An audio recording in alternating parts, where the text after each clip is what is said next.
A tela também.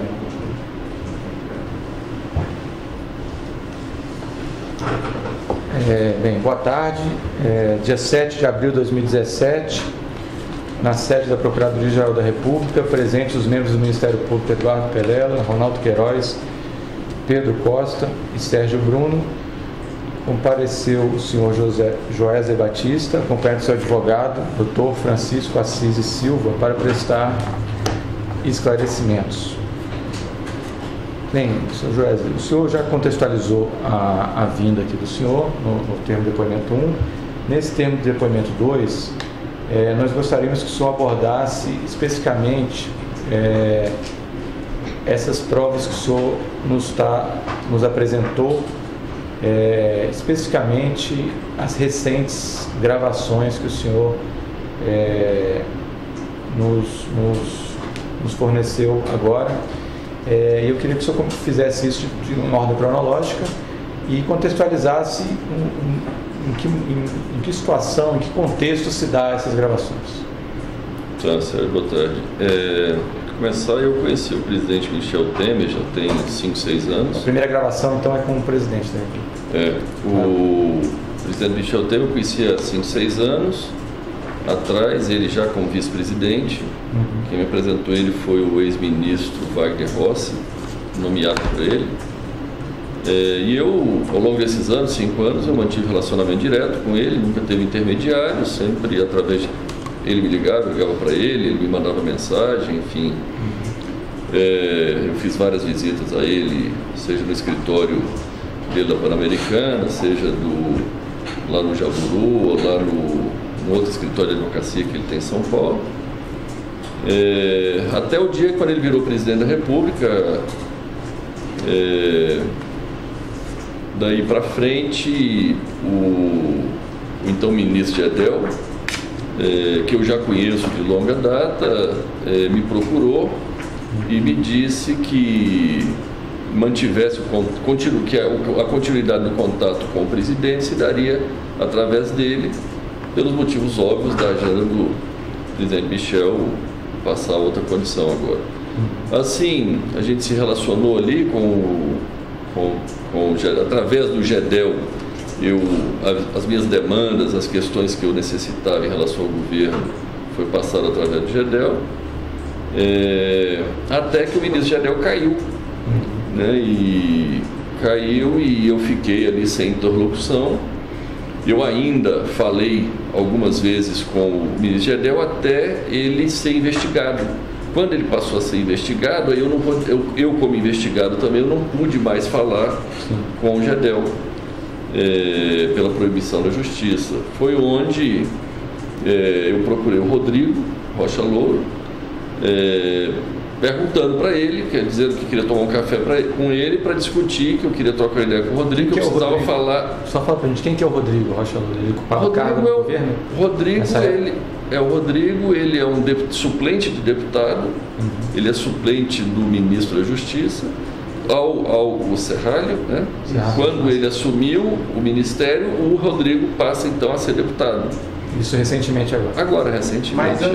Mas quando eu liguei para ele ainda estava no Palácio. Ele era para o cargo nacional? Eu não sei oficialmente, ele é assessor da presidência. Assessor do Michel Temer. Assessor da presidência. Eu liguei para o Rodrigo, falei, Rodrigo, eu precisava falar com o presidente Michel. E aí, isso era um sábado, aí passou um pouco mais tarde, ou no dia seguinte, o Rodrigo me ligou, até me comentou que o Michel teria me ligado. Eu olhei no meu celular, tinha realmente uma ligação de Brasília, 061, às 5, 6 horas da tarde. Eu não conferi se essa ligação era dele, mas eu imaginei que sim. Mas no domingo, o Rodrigo me sugeriu que a gente tomasse um café no lobby de um hotel, na segunda-feira. Na realidade, eu não conheço, não tinha intimidade nenhuma com o Rodrigo. Eu me encontrei com o Rodrigo, mas eu sempre soube que ele é assessor, enfim. Se você recordou o nome do hotel? É no Fazano, aqui do centro de São Paulo. Certo. No hotel Fazano, no lobby, encontrei era meio-dia, ele até se atrasou um pouquinho, chegou meio-dia e 15. E ali eu não tinha intimidade com o Rodrigo e não sabia o que eu poderia conversar com ele, o que eu não poderia. O que eu pedi ao Rodrigo, falei, Rodrigo, eu repeti essa história, pedi a ele que, olha, eu precisava falar com o presidente Michel para dar continuidade à minha agenda aqui das questões que a gente sempre tratou lá atrás. Ele imediatamente já me disse que poderia ser no dia seguinte, terça-feira à noite, lá no Jaburu, e realmente aconteceu. Ele falou, pode se preparar que você encontra com ele terça-feira à noite lá no Jaburu e tal, eu organizo a forma de você entrar lá de forma discreta. E nesse dia no almoço, o Rodrigo tentou conversar comigo, explorar o que seria, mas como eu não conhecia o Rodrigo, não tinha intimidade nenhuma de conversar nada com ele, eu me ative a esperar, então, ir lá no dia seguinte falar com o presidente Michel. Na realidade, ô Sérgio, a gente vem, esse negócio das gravações, a gente vem fazendo alguns registros, entendeu, de reuniões e de coisas aí, e essa foi uma delas que eu particularmente registrei em áudio, porque eu achei que seria importante, enfim, estar registrando aquela reunião. E o senhor, que dia que foi essa reunião do Palácio? Então eu falei ao telefone num sábado, dia 4 de março, dia 6, que era uma segunda-feira, eu estive lá no Fazano com o Rodrigo, dia 7 à noite no Jaburu, 10 horas da noite, no Jaburu com o presidente Michel. Aí depois do presidente Michel me autorizar que a pessoa seria o Rodrigo, eu tive mais 2 encontros com o Rodrigo, na semana seguinte, um dia 13 e um dia 16. Essa primeira reunião no Palácio, o senhor conversou em linhas gerais o que com o presidente? Então, em linhas gerais, eu até levei uma agenda, eu fui lá no intuito de saber basicamente o seguinte. Primeiro, voltando um pouco atrás, tem um problema do Eduardo Cunha e do Lúcio Funaro, né? Que o Lúcio Funaro é o operador financeiro do Eduardo, do esquema PMDB da Câmara, né? O esquema PMDB da Câmara é composto pelo presidente Michel, Eduardo, enfim, alguns outros membros. Eu fui lá dizer que, olha, o Eduardo está preso, o Lúcio está preso, e a gente paga lá uma mensalidade para o Lúcio, até hoje, e... Paga apenas para o Lúcio ou paga também para o Eduardo? Não, para o Lúcio é uma mensalidade, para o Eduardo foi um montante. A gente, depois que ele foi preso, a gente pagou 5 milhões de um saldo de dívida que ele tinha créditos, supostos créditos, né, por ilícitos lá de propina,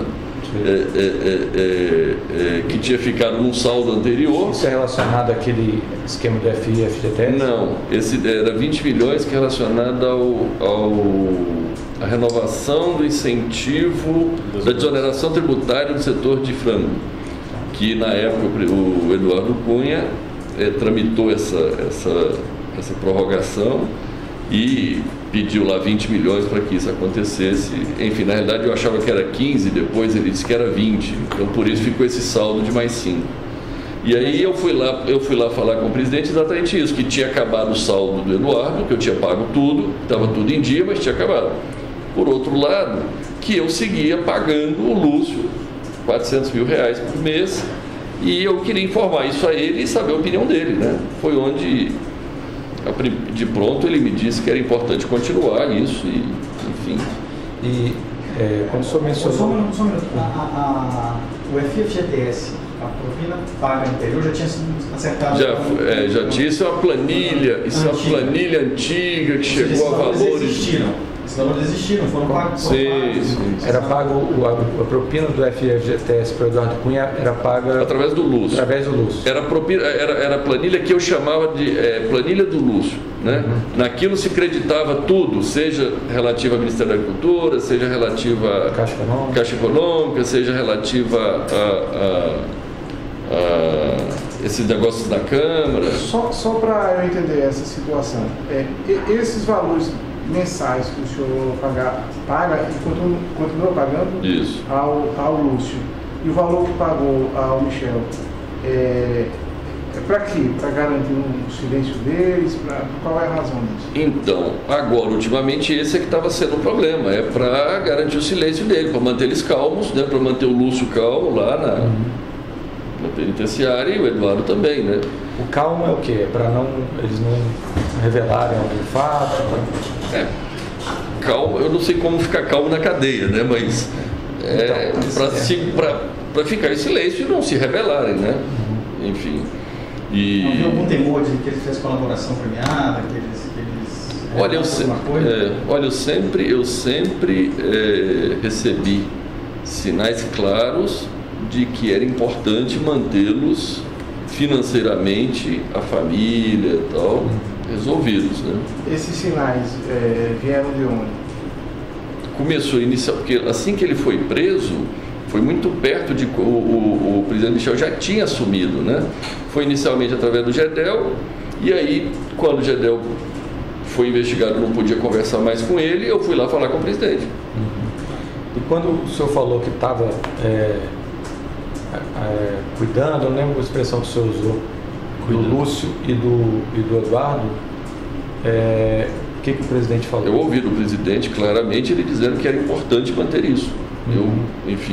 A primeira missão minha lá era essa, era ir lá saber dele se o compromisso ainda era necessário, né? Ele me disse de pronto que sim. Tanto em relação a Eduardo quanto ao Lúcio. Ele conhece, ele sabe quem é Lúcio. Sim, quando eu falei Lúcio, ele achou que era o Lúcio, irmão do Gedel. Eu ainda disse, não, presidente, não é o Lúcio Vieira Lima, é o Lúcio Funaro. Ah, tá, entendi.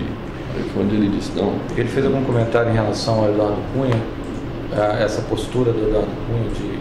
Ele fez um comentário, aquele questionário, que o Eduardo fica fustigando ele e tal. Eu entendi aquilo como um reforço à necessidade de eu manter, vamos dizer, financeiramente, né?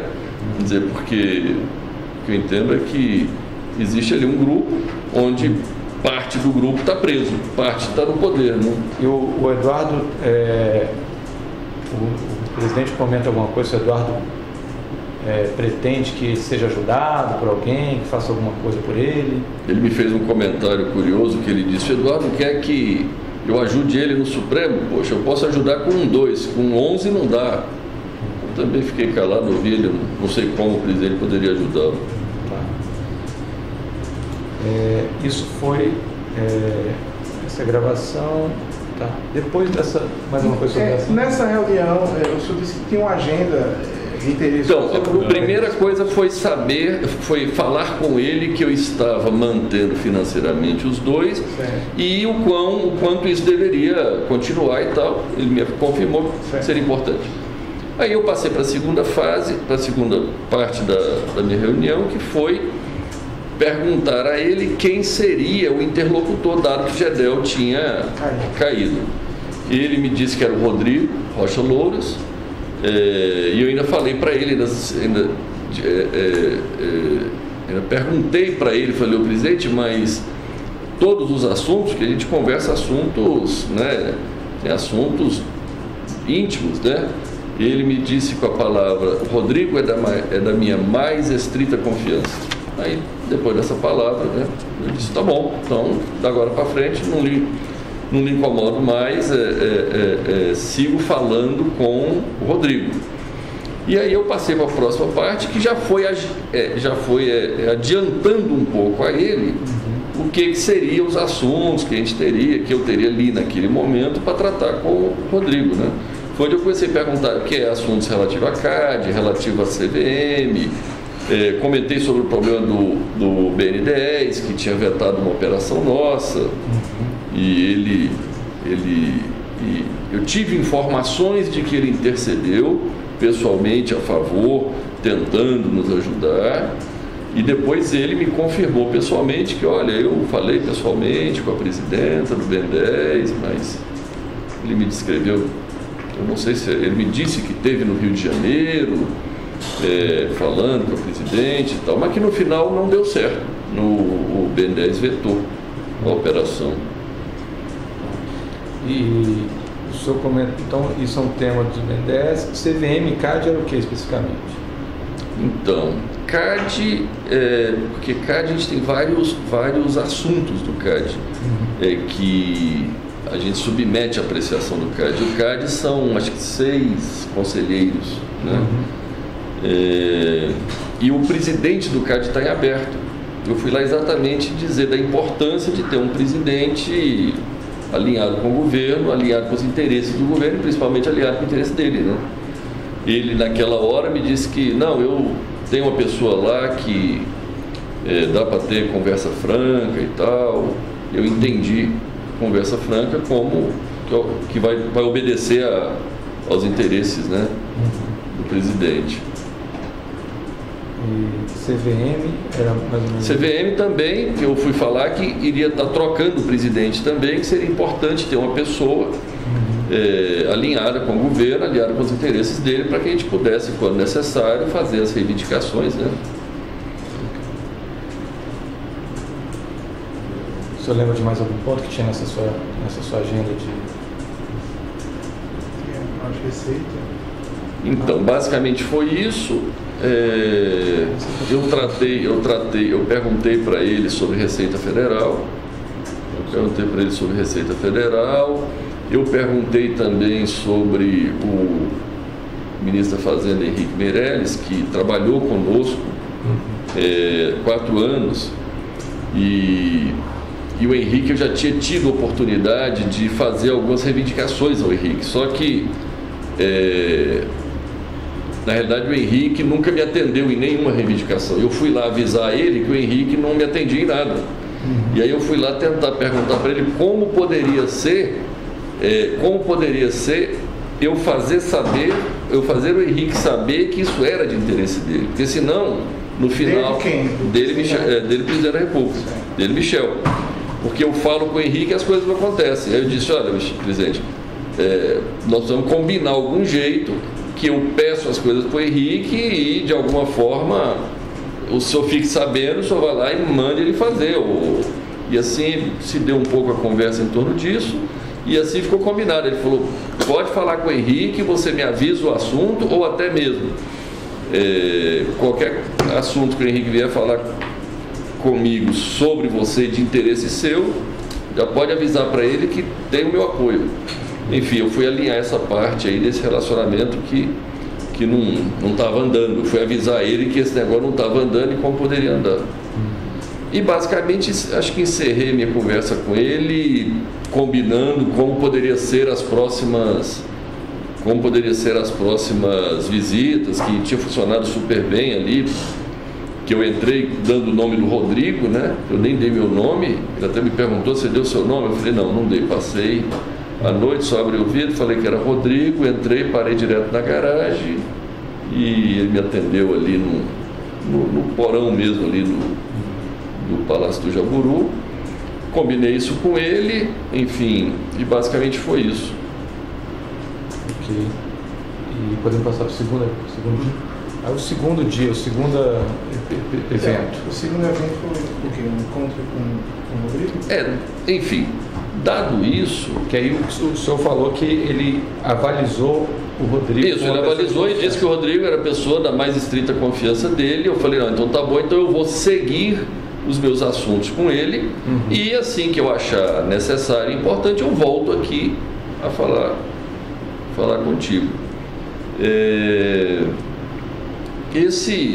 Eu registrei eu gravei essa minha reunião, assim como, enfim, gravei a do Rodrigo, as outras, e na realidade eu quando gravei lá, eu não imaginava estar usando isso, né, para provar amanhã o que, mas se é necessário, nós vamos, né? E quanto a essa segunda? Então, aí foi terça-feira, eu tive com o presidente Michel, aí eu fui, passou a semana, eu me encontrei com o Rodrigo dia 13, na segunda-feira, na minha casa, 3 horas da tarde. A sua casa localizada em? No Jardim Europa. São Paulo. São Paulo, isso. Ele foi lá em casa, 3 horas da tarde, e eu comecei as tratativas com o Rodrigo. Eu disse: Rodrigo, já que o presidente, ele me perguntou como foi a reunião, eu disse: foi muito boa, tratei, estou mandatado aqui a falar contigo, você é a pessoa da mais estrita confiança do presidente Michel, então vamos seguir. Eu peguei a lista de assuntos, que era o CAD, CVM, por aí vai, Receita Federal. Expliquei, fiz um apanhado geral de quais eram as demandas, e o mais iminente ali era a questão do CAD, que tinha uma reunião logo em seguida e tal. Eu falei, Rodrigo, vamos focar na questão do CAD, a gente resolve o CAD, depois a gente vai para as outras demandas. Só uma pergunta, isso foi dia 15? Dia 13, na segunda-feira. 13. Isso. Essa é a que está apresentada? Essa é que está em casa. Aqui não trouxe. Aqui eu não trouxe a do Fazano. Não trouxe a Fazano. Essa é na casa, tá aí. Lá em casa, dia 13, foi onde eu comecei as tratativas iniciais mais macro e fiquei combinado de dia 16 ir na casa dele, já com as questões mais específicas, detalhadas. Então deixa eu entender, a conversa com o presidente foi dia? 7 à noite, terça-feira. 7 de março.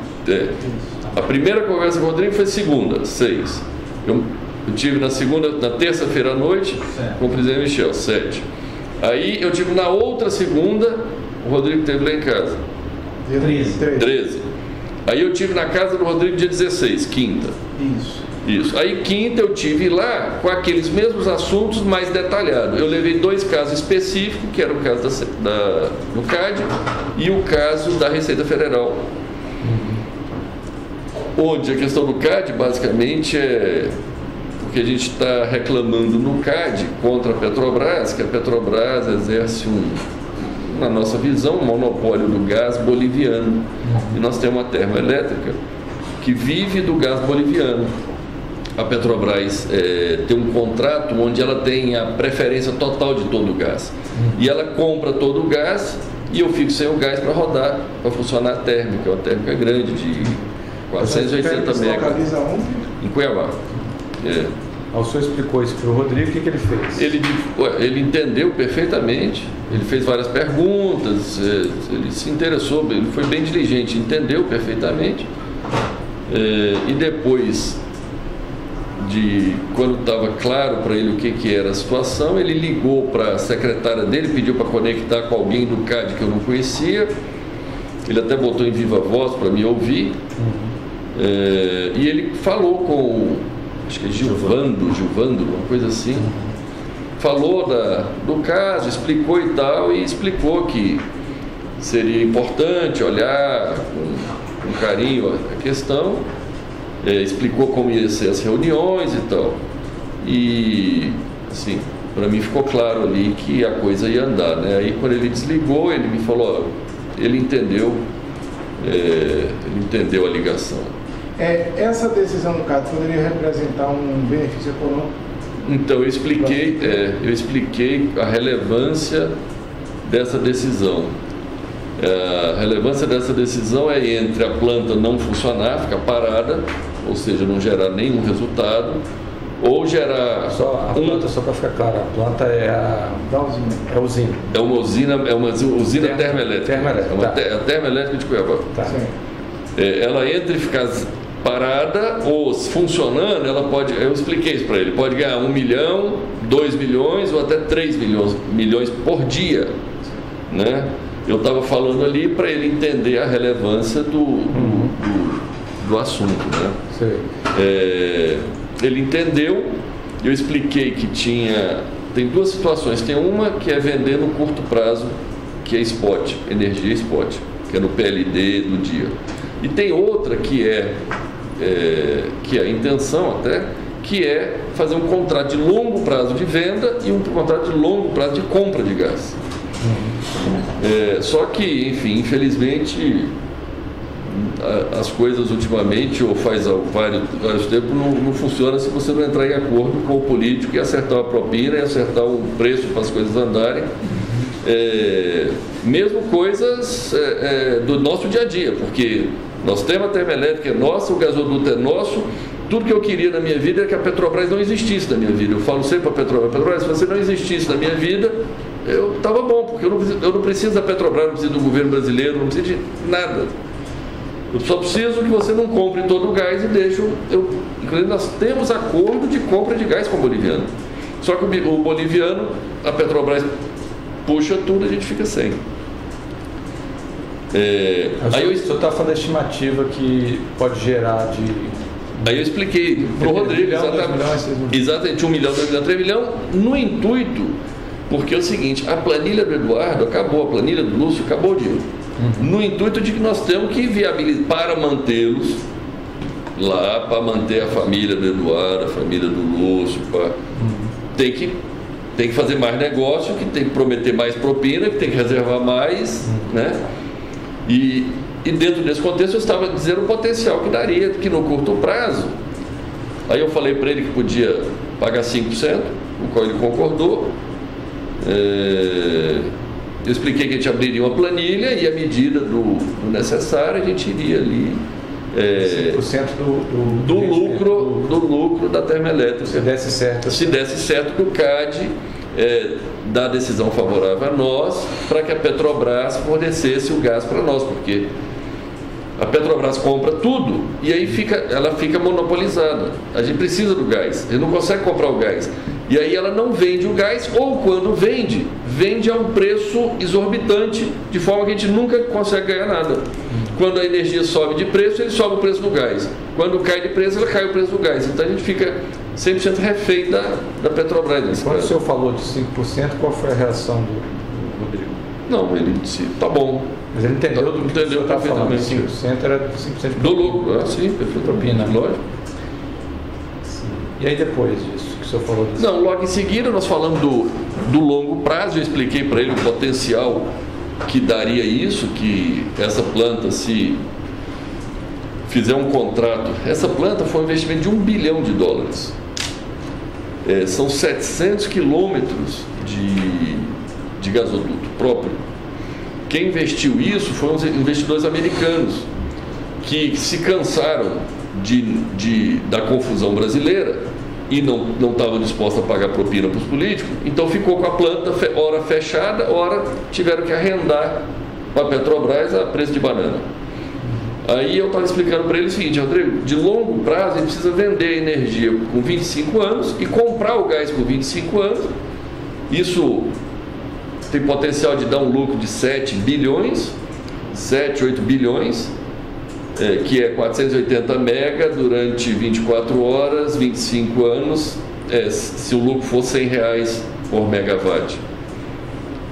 Trazido isso a valor presente, é como um resultado de 3, 4 bilhões, 3 bilhões e meio. Eu estava explicando para ele isso, que esse seria o grande negócio da termoelétrica, e indicando claramente que eles poderiam ganhar bastante dinheiro ali com esse deal, com esse negócio. Tá. E aí?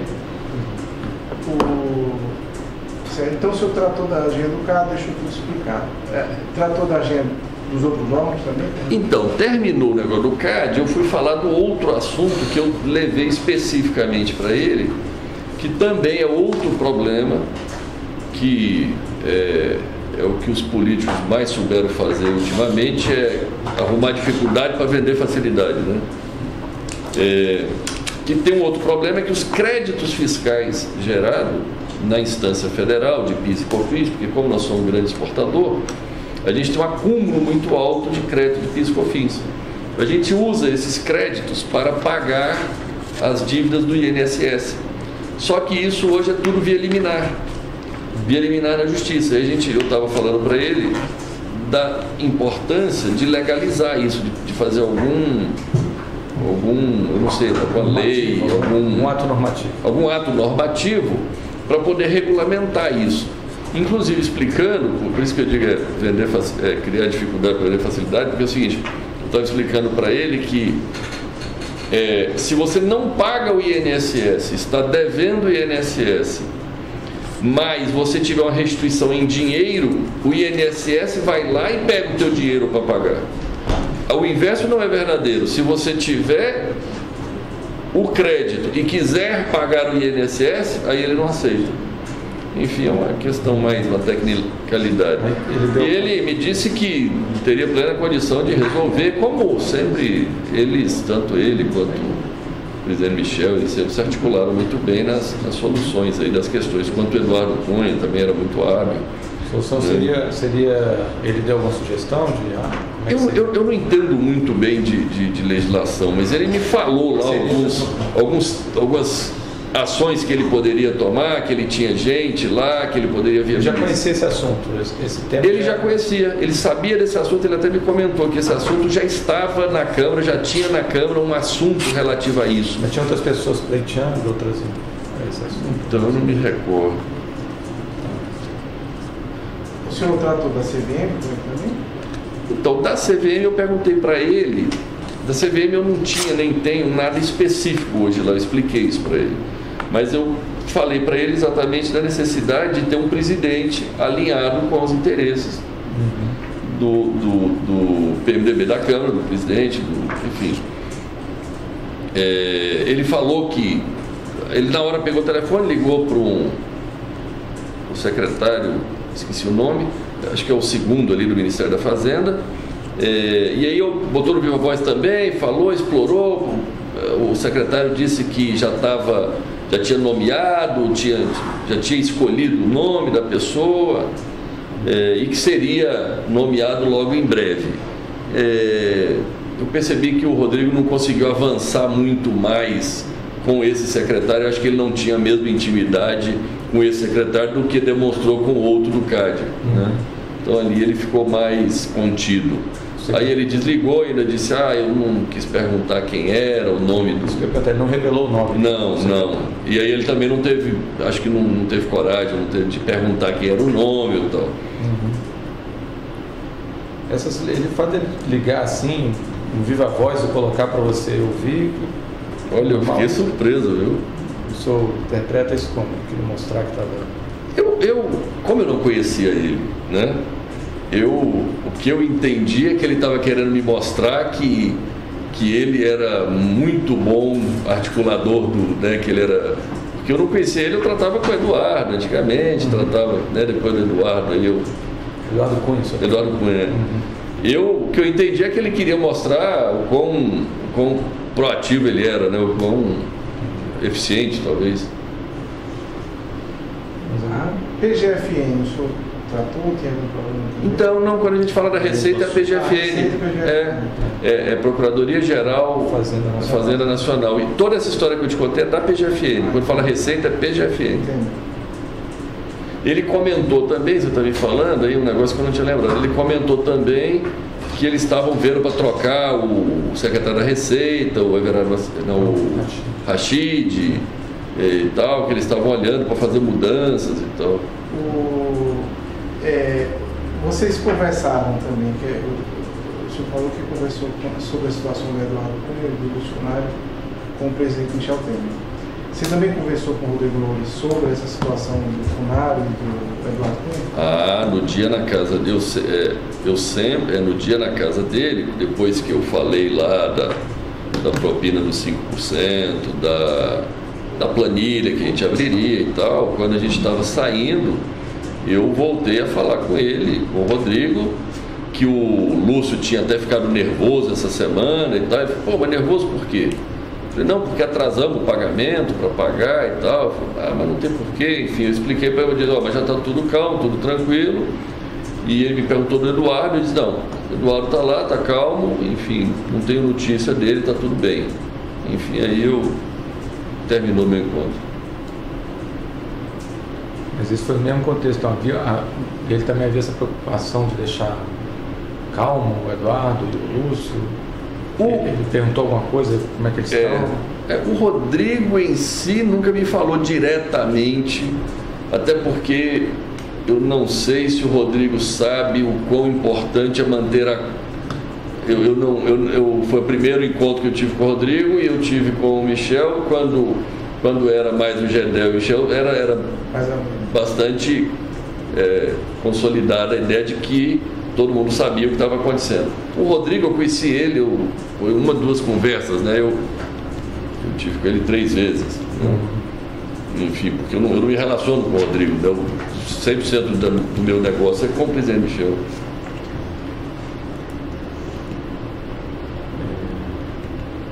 Ok, o terceiro evento. Mais alguma coisa sobre isso? Mais alguma coisa? Eu fiquei com uma dúvida aqui, então, até para escrever. esses 5%, o senhor falou também no contexto da planilha do uso e do Funari. Então esses 5% eram conseguindo no final do ano? Iria abrir uma nova planilha com novo crédito para, enfim, porque o dinheiro estava acabando, né? Eu liquidei tudo do Eduardo e o do Lúcio eu estava pagando 400 mil lá. Mas... Só para ver se a gente entendeu, assim, esses esquemas geravam créditos, propinas. Isso, propina. E aí você ia honrando. Pronto, isso. Mais ou menos com uma conta corrente. Quando essa conta zerava, precisava de um novo... Às vezes ficava negativo. Às vezes ficava negativo, que eles continuavam pedindo, não paravam de pedir dinheiro. Às vezes ficava negativo, aí eles ficavam loucos lá atrás que precisavam fazer alguma outra coisa errada para poder gerar outro crédito e... Bem, a forma de pagamento depois a gente vai detalhar no momento oportuno do anexo, né? E montante, especificamente. Mais uma coisa? Vamos passar para o próximo evento? Vamos passar para o próximo evento. Tá. Só para deixar claro, estou tomando nota de algumas coisas dos documentos. O primeiro foi dia 7. Quer um calendário? 7 de março. O primeiro encontro com o Rodrigo, não. Primeiro encontro com o Rodrigo foi dia 6, no Fazano. O Rodrigo, dia 6, nós não temos áudio disso. Eu tenho, é que só que eu não te dei. Não terminou. É porque eu tinha esquecido desse. Você gravou, mas não entregou. 6 de março é segunda-feira. 6 de março. Depois, o segundo... Foi no dia seguinte. No dia seguinte, dia 7, aqui em Brasília. Isso. Ok. Aí depois dia 13, na segunda-feira. Dia 13, com o Rodrigo de novo. Na minha casa. Em São Paulo. Na minha depois, casa. no dia 16, na casa dele. Aqui. Pronto. Tá. O senhor lembra o endereço da casa dele? Do Rodrigo? É. Eu tenho. Tá, não lembro de cabeça. É QI 25. Essa é QI 25. Eu tenho. Tá, depois o senhor fornece. Mas é lá no sul, lá no norte? Lá no sul. Mais alguma coisa? O próximo evento. Isso encerra o assunto PMDB da Câmara. Isso. Tá. Pronto. Ok. Agora, então o senhor vai falar de um evento que... Teve outro evento que eu também registrou. Registrei também, trouxe aqui para vocês, que enfim, de um senador, do Aécio. Aécio Neves. O qual eu conheci ele na campanha de 2014, e nós fomos o maior doador de campanha dele.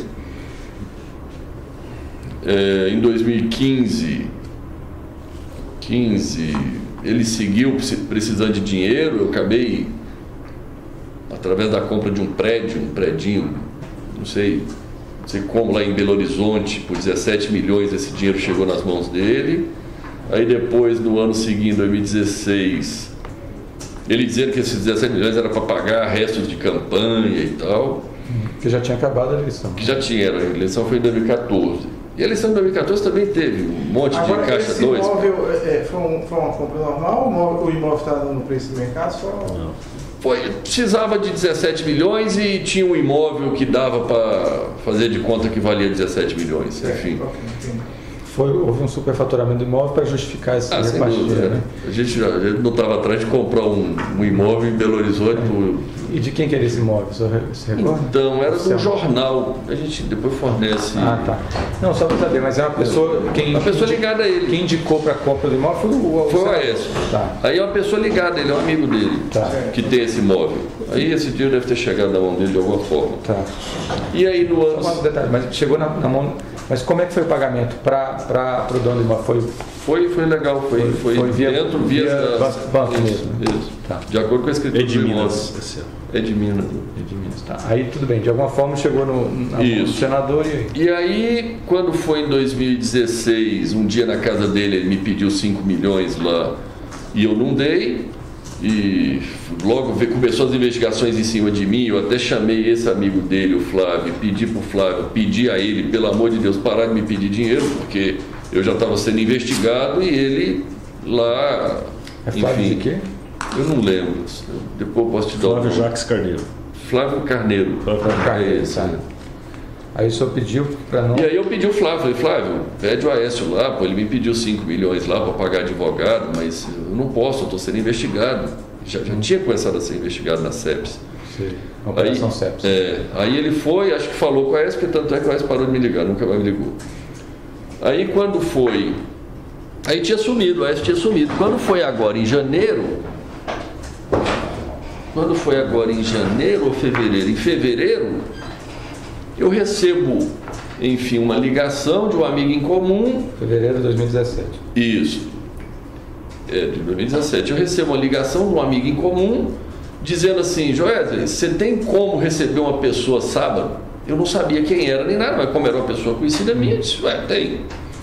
Enfim, eu estava até na escola, nós temos uma escola, um projeto social nosso. Eu estava lá no sábado e tal, chega a pessoa, quando eu vejo, se apresenta como Andréa Neves, irmã do Aécio. Aí ela foi lá, me disse que o Aécio mandou me procurar e tal, precisava de 2 milhões para pagar advogado. E que seriam advogados que a gente já trabalhava. Na época eu tomei nota lá e disse: André, me dá teu número aqui, deixa eu ver, deixa eu pensar, porque pagar nota de advogado não dá mais, porque eu já estou mais do que investigado e ainda ter superfaturamento de advogado por serviço não prestado, para poder, esse negócio vai dar errado. Inclusive eu avisei a ela que no fundo nós precisávamos era tentar arrumar, maquiar, fazer uns contratos fictícios ali para tentar dar ar de legalidade do que a gente tinha feito em 2014, da campanha, que teve um monte de coisa ilegal lá que a gente fez na época da campanha. Aí ela entendeu, tal, tudo bem. Eu sei que eu sumi, eu não fiz nada. O primo do Aécio procurou a pessoa que trabalha comigo.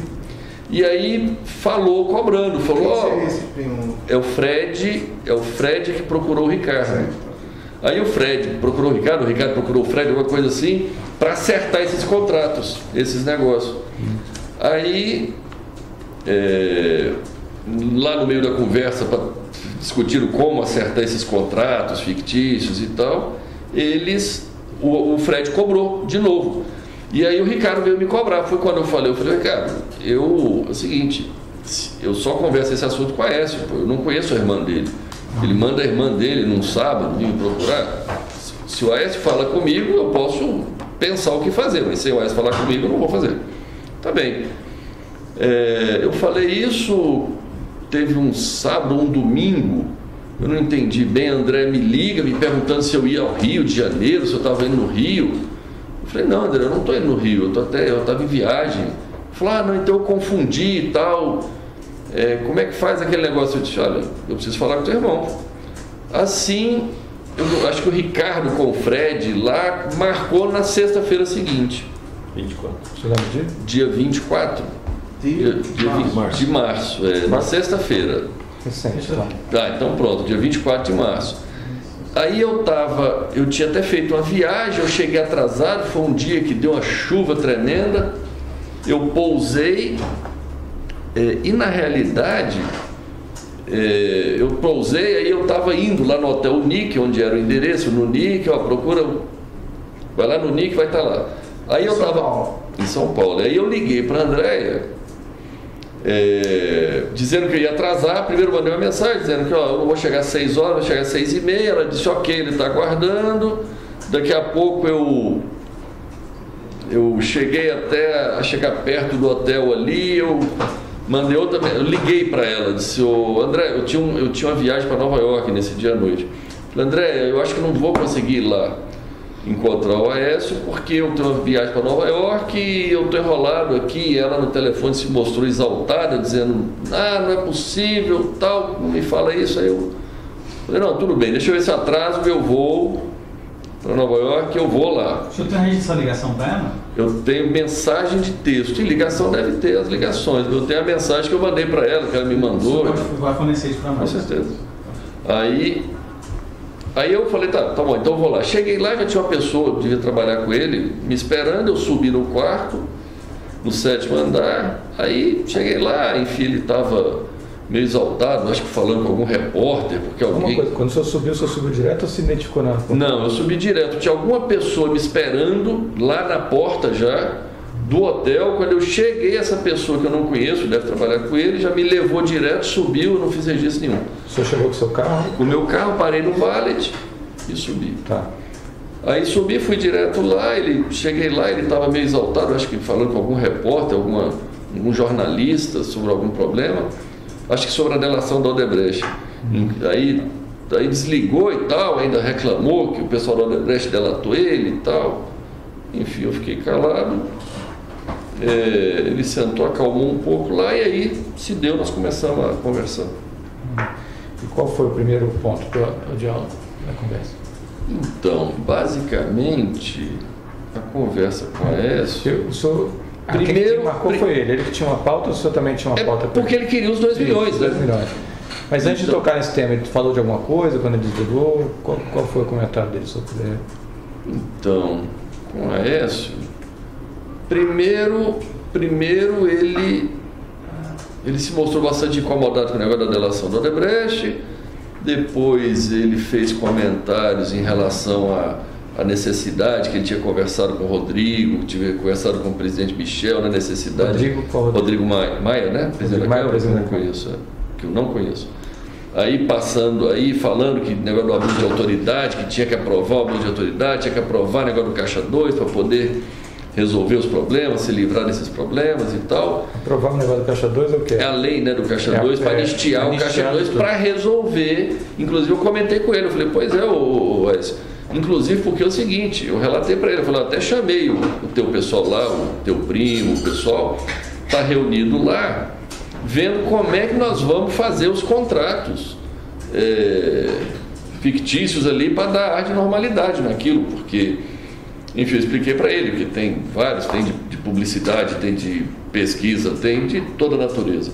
Da época da campanha, 2014. Eu expliquei para ele que, apesar do Lúcio Funaro estar preso, vamos dizer, a única coisa que está dando certo até agora é um contrato fictício que eu tenho com o Lúcio, de 100 milhões, e que eu falo na imprensa que tem esse contrato e tal, né? Enfim... Aí eu falei, olha, tem que dar arma de normalidade. Ele falou, não, mas nós vamos dizer que terça-feira seguinte estava acertado que ia passar a lei do Caixa 2, ia estar tudo resolvido e tal. Eu falei, pois é, mas depois tem a questão do abuso de autoridade. Ele falou, realmente e tal, enfim, se deu nesse ano. Logo em seguida eu falei para ele agora dos 2 milhões, eu expliquei para ele que não dá para pagar advogado, que ia ser remontar mais problemas. Eu sugeri ele de pagar em dinheiro. Eu falei para ele, falou, mas como paga? Eu disse, se for você que vai receber, eu pago pessoalmente. Se for alguém, eu mando alguém. Se for alguém que trabalha contigo, eu mando alguém que trabalha comigo. Resolvendo ali, ele nominou que seria o Fred, que iria cuidar disso. Terminado, Fred o primo dele, terminada a história dos 2 milhões, que ia ser tranches de 500 mil por semana. Seriam 4 pagamentos de 4 pagamentos de 500, isso.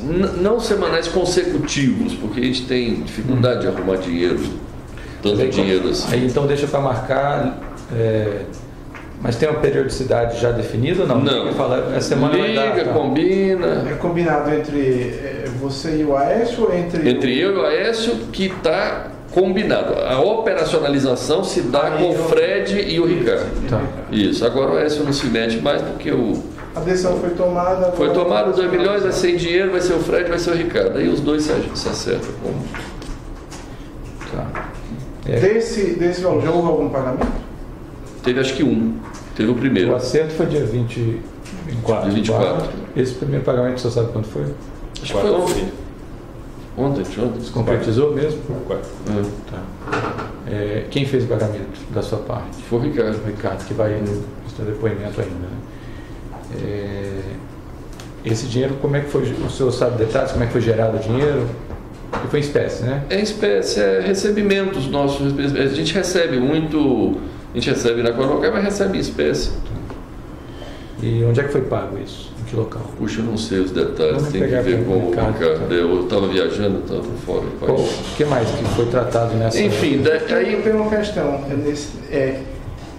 Esses 2 milhões, a irmã relata que era para pagar um advogado que ele estava precisando, ou era para receber por intermédio do advogado. O que eu quero dizer é o seguinte, ele já chegou a pedir dinheiro para pagar a dívida de campanha, etc.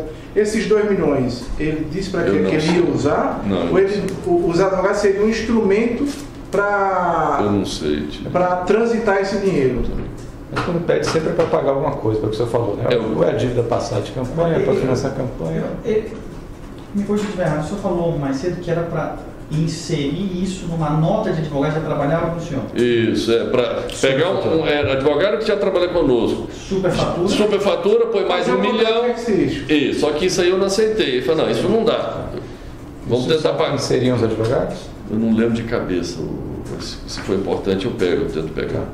Se puder trazer depois quem seriam os advogados. Então. Ele me falou na época, eu não sou ligado a ele, eu não conheço os advogados. O Ricardo sabe? Pode ser que saiba, eu tenho que perguntar para ele. Então tá. Mas aí tem se esse nome está mencionado nos áudios? Não lembro, acho que não. Tudo bem. Depois quiser consultar também. Nós verificamos. Outra coisa. Porque eu nem dei assunto ao advogado, porque a gente já está cheio de problema nas notas passadas, né, precisando, enfim, aí falou, eu não posso gerar mais problema ainda. Tá. Qual o tema que foi tratado nessa conversa? Depois do 2 milhões? Pronto. Aí encerrou então a questão do 2 milhões, eu fui perguntar a ele, consultar a ele sobre a Vale. Porque na realidade, deixa eu voltar um ponto aqui, quando a irmã dele me pediu 2 milhões... Já que o outro tema passado, porque ele chegou a comentar de duas leis. Uma seria a lei de abuso de autoridade, que tinha que aprovar. E a do Caixa 2. E a do Caixa 2, que era uma anistia geral. Pronto, e tal. O que mais que ele falou? Estava sendo feito de que forma e se está sendo feito, ou está sendo concretizado, em que pé que está isso? Ele me disse que queria ser votado esse negócio terça-feira, que já tinha conversado com o Rodrigo Maia, que tinha falado com o presidente Michel Temer. Ele disse que estava articulado. Dizia ele que não fazia outra coisa a não ser isso, a cuidar dessa situação, da tentativa de aprovar essas duas leis. Né? E ele falou mais como é que seria feito, especialmente essa da anistia. Essa da anistia seria para pagar, para tentar minorar os efeitos inclusive dessa delação da Odebrecht que o senhor comentou. Isso. Ele deu mais algum detalhe de quem mais estava inserido nesse contexto de aprovação de medidas legislativas? Não me recordo. Então, voltando, qual o segundo tema que o senhor estava mencionando? Eu interrompi. Então, passou essa questão, porque voltando lá, o dia que a André me procurou, ela me pediu esses 2 milhões e me pediu, e me falou que precisava de outros 40 milhões. E que os 40 milhões, a mãe dela tinha um apartamento no Rio de Janeiro, se eu não queria comprar esse apartamento para poder, e parece que o apartamento existe realmente, e ela queria, eu não sei se vale os 40 milhões. Mas aí, eu nem fui lá, nem nada, isso aí eu não esse apartamento seria de quem? Isso que é da mãe dela, onde a mãe dela mora. Mãe dos dois, né? Isso, é a mãe deles. E eles estariam precisando de 40 milhões e sugeriram que comprasse o apartamento da mãe por 40 milhões. Parece uma história similar. É similar ao do prédio. Do prédio de Belo Horizonte. Similar ao do prédio. Sim, ela falou aí, por causa dos 40 milhões, eu falei para o Écio, eu fiquei sabendo que você é que está nominando o presidente da Vale. Companhia Vale. Ex-Vale do Rio Doce. Isso, ex-Vale do Rio Doce. Aí ele foi e me confirmou, disse, realmente, é isso mesmo. Aí eu falei, olha, tem uma pessoa que é o Dida, que é o ex-presidente da Petrobras, que é o ex-presidente do Brasil. Edmar Bendini, né? Bendini. Qual é o nome dele? Aldemir Bendini. Isso. Conhecido como Dida. Dida. Eu falei, a André tinha me falado dos 40 milhões, negócio do apartamento. Agora tem aí a presidência da Vale. De repente, você nomina o Dida e que lá com o domínio da Vale, a gente de repente resolve o problema dos 40 milhões, porque deve ter muito negócio ali na Vale para fazer. Ou seja, faria mais ou menos o que o senhor já narrou da usina, da Caixa Econômica, era fazer um negócio e gerar uma propina. É como o Brasil funciona hoje. Os políticos, não existe nenhum outro interesse de nenhum político indicar um cargo se não for para receber vantagem financeira através do receber propina ali por malfeitos.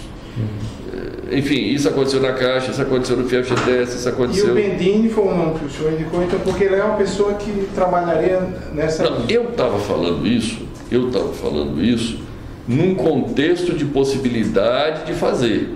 Aí eu falei, vamos fazer, porque aí ao invés de eu comprar o apartamento, a gente constrói, tal, tudo bem.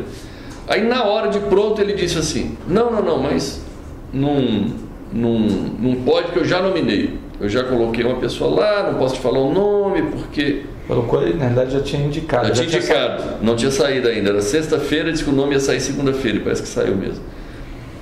Aí foi, segunda-feira, saiu o nome, aí eu entendi o que foi o presidente lá, voltando. Aí eu falei para ele, aí ele falou, não, aqui não dá, que o presidente tal, diz ele que... Manipulou. Eu não entendo como, parece que a Vale tem uma governança para ter independência na eleição, na escolha do presidente. Mas parece que eles têm algum jeito de fraudar esse troço e virar presidente alguém com nominação política. Ou seja, a Vale deve recrutar no mercado alguém. Mas eles manipulam esse sistema aí para poder virar presidente ou indicado. Indicação política. Ele me explicou isso. Tá. Ele disse, olha, nós fizemos de um jeito lá que em tese é algo independente, mas na prática o candidato da gente vira um candidato, acaba ganhando. Pronto. Aí ele me explicou isso, mas me explicou de pronto que eu poderia escolher qualquer uma das 4 diretorias,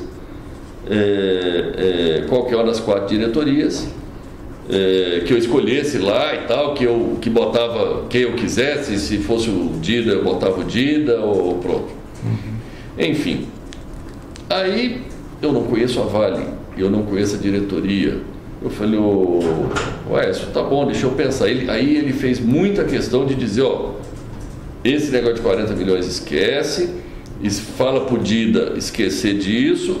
É o seguinte, todo o meu assunto é com você, falando em relação a mim. Todo assunto, acerto, eu não quero ter relação e contato com outra pessoa, quero, vamos dizer, nesse contexto, eu falei, não, tá bom, tá bem, já entendi. E aí ficou assim, o negócio da diretoria da Vale para poder ser, de repente, a solução para gerar o tal dos 40 milhões e coisa. E basicamente acho que no geral foi isso. Aí depois tem que pegar o áudio e lembrar de outros detalhes. Mais alguma coisa? Valela? Pedro?